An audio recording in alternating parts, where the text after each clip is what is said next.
Hey everyone, welcome to another deep dive. This time we're going to dig into the aftermath of Hurricane Helene.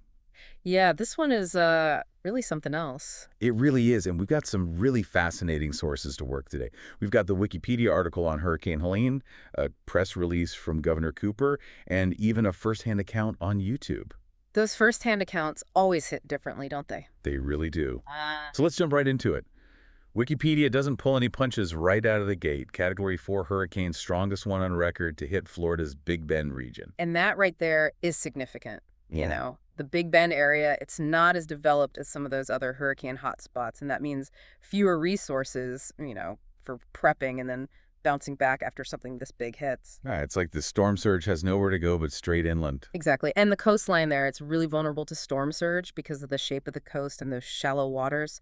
So when you have a hurricane like Helene with all that force slamming right into a place well, it's a recipe for some serious damage. And it's a stark reminder that climate change is not some, far off problem. This is happening now. It's hitting harder and closer to home than ever before. But amidst all the devastation, Helene's story also highlights resilience and the importance of preparation. Right. Like, look at Embry-Riddle Aeronautical University. They literally drove their planes into a parking garage to keep them safe. Now, when a renowned aviation university is taking measures that extreme, Yeah. it's got to be serious. It really speaks to the power Helene unleashed. Seriously, I can't even begin to imagine the logistics of that. And speaking of the unexpected, Helene even managed to throw a wrench into the most magical place on Earth, Mickey's not-so-scary Halloween party. Canceled Halloween Horror Nights. Shut down. Looks like Helene brought all the scares anyone could handle that week. Yeah, I don't think anyone was looking for any extra frights. And don't forget about the Waffle House Index. That's always an interesting one. Oh, yeah. I forgot about that. Yeah, that's a surprisingly reliable way to gauge how bad a disaster really is. Yeah. It's based on whether Waffle Houses are open or closed. Because, those places stay open through practically anything. They really do. Right. And Helene actually pushed the index to red in some parts of Florida, which Yeah. means things were really bad, widespread disruptions, you name it. Yeah. And this wasn't just a Florida story either. Helene was a long hauler. We're talking the first ever flash flood emergency issued in Atlanta. Wow. I remember seeing those images of the city underwater. It's usually the coastal areas that make the headlines during hurricane season, but this was different. Absolutely. Think about it. Atlanta not even on the coast, and they're facing that kind of flooding. I think the last time they saw anything close to that was over 100 years ago. It just goes to show you, Helene's reach went way beyond where it first made landfall. It impacted communities in ways that, well, a lot of people probably didn't even consider. And it wasn't just Atlanta either. Our sources really paint a picture of Helene's path of destruction across multiple states. The YouTube video you shared, it shows just how bad the flooding got in North Carolina. Oh, yeah. They were having to bring in pack mules Really? to deliver supplies. Can you imagine? Pack mules, wow. It's incredible, though, when you think about it. Hmm. It really speaks to the resourcefulness of those disaster relief teams. Yeah. When the roads are gone, bridges are washed out, you got to find a way. You got to get creative. Yeah, Yeah. exactly. Pack mules might seem like a blast from the past, Right? but in that situation, they were a lifeline. It's kind of hard to fully grasp it until you see those pictures, homes Yeah. completely cut off, surrounded by water.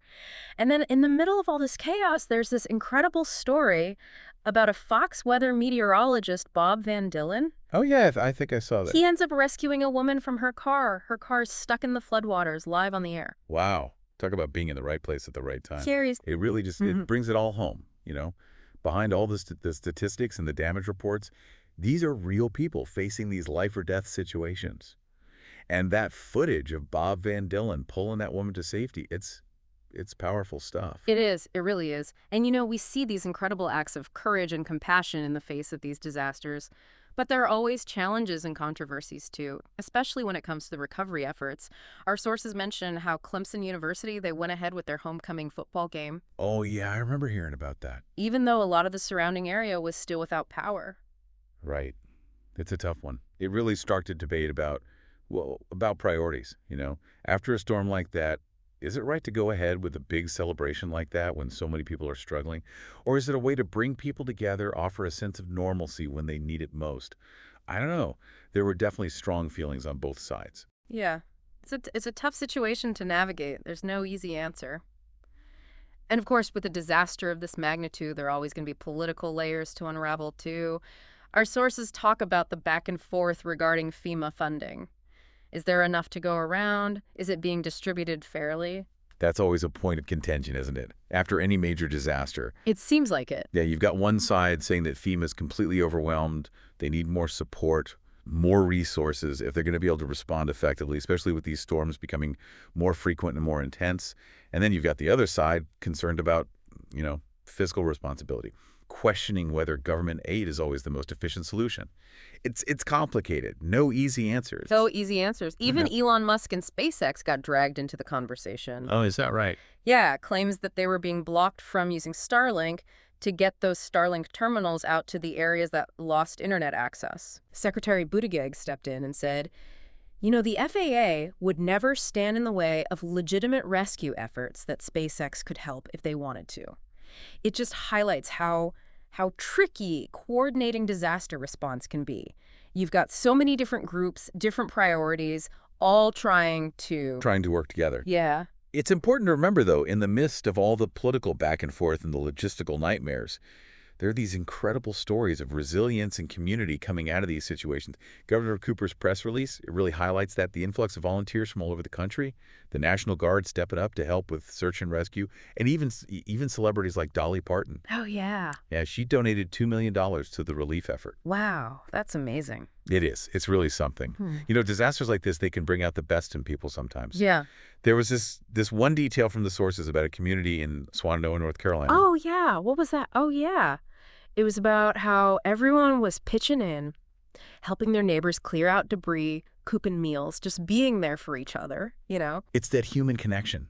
Yeah. It makes all the difference, especially in those situations. It really does. And, it makes you realize, even with a storm as massive and as destructive as Helene, it's those individual acts of kindness that can have a huge impact. Absolutely. And it highlights something else, too, something really important. We see these incredible acts of compassion and resilience at the individual level.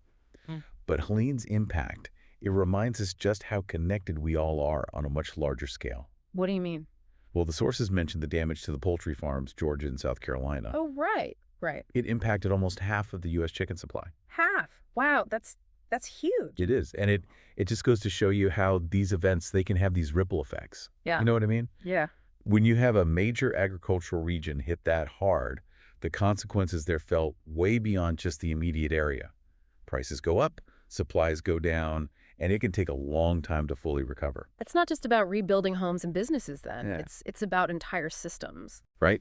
It's about supply chains. Yeah. It's about rethinking how we approach things like food security, especially in a world where these extreme weather events are becoming more and more frequent. That's a good point.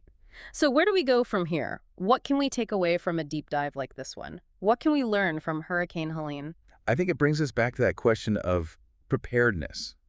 But it's not just about the immediate response. Getting people to safety, providing food and water, getting the power back on. Right. It's about the long game. How do we rebuild, but rebuild smarter? How do we build more resilient infrastructure?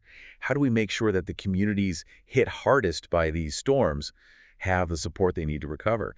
And maybe the biggest question of all, how do we address the root causes of climate change so we can prevent even more catastrophic disasters down the line? Those are some big questions. Yeah, they are. But that's what these deep dives are all about, getting informed, asking the tough questions, and hopefully sparking some meaningful conversations and actions. I couldn't agree more. Well, on that note, thanks for joining us for this deep dive into the aftermath of Hurricane Helene. It's a story of devastation, absolutely, but it's also a story of resilience, of incredible compassion, and the power of community. And remember, this is just the tip of the iceberg. There's always more to learn, different perspectives to consider, and ways to get involved. If this deep dive resonated with you and you're feeling inspired, to help check out our show notes. We'll have links to organizations doing relief work, ways you can support those impacted communities, and resources to learn more about disaster preparedness. Stay curious, stay informed, and stay engaged. We'll see you next time.